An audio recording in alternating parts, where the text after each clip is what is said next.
انا جيت نتكلم على الخوت ديالي اللي والدهم لي امي وبا. وعد مني ولاو تهزوا العصا وتصوتوا لي في اليوتيوب نتوما خوتي ما غردتش عليكم. راه عمر ما نحط راسي هكا في القناه ونجبدكم بكلمه ما صالحاش. عندكم قنواتكم خدموا عليهم الله يعاونكم. ندوزو لمولات الماسك. مولات الماسك ما صديقتي ما كتواصل معايا كما قالت لي البارح، قالت هي عمرها ما عطاتني. مولات الماسك واخا ما جيتيش معايا 100% ضربت بحال اللي عضيتي فيا، ولكن كلامك على صواب وهذاك بحال اللي راكي عايشه معنا في الدار. تحيه لمولات الماسك جوج مرات. والانتقاد ديالك زيد انتقدي والذنوب ديالك كيقعوا على رقبتي الا كتاكلي فلوس حلال، حيت ما حيت عندك الانتقاد على حقه وطريقه وفي الصميم محله. انا وليت اليوم الا ما جاش عندي شي يوتيوب وزوج قداني وجاب لي ما ناكل ما تناكلش.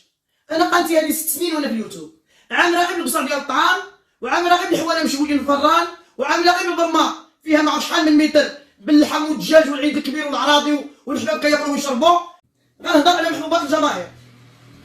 اللي تنقول لك بغيتي تطلعي انتقادك ماشي مشكل، انا ما غنضرب فيك، ما غنقذف فيك، ما غنسبك، ما غنعايرك. قلتي لي عوجت الناس اللي بغاو يشيروا لك الدار. كنعرف هاد الناس يخرجوا هاد الناس، كنعرف هاد الناس عايشوا لك انت الدار.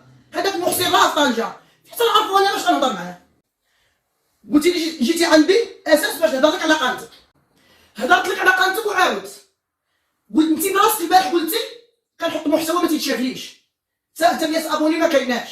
محبوبات الجماهير قلت لك جيبي لي، حرام عليك حطيتيني في هذا الوضع. بغيتي تطلعي القناه غضربي فيا 4 شهور 3 شهور وغتفوت لك القناه. فين كانت؟ شنو اختي لمياء؟ كيفاش لمياء؟ بغيتي تاكلي لي انت الحميد؟ خليت الله الهضره خاصك تسالى. خليت الله اختي لمياء. اذا الطعام ما بقاش كيقرب. تمرمت معاك اختي لمياء، حرام عليك تطلعي مداخله وتضربي فيا وما درتلكش. هذه فرصه عطيتها لك حيت جاوبتك باش تطلعي قناتك.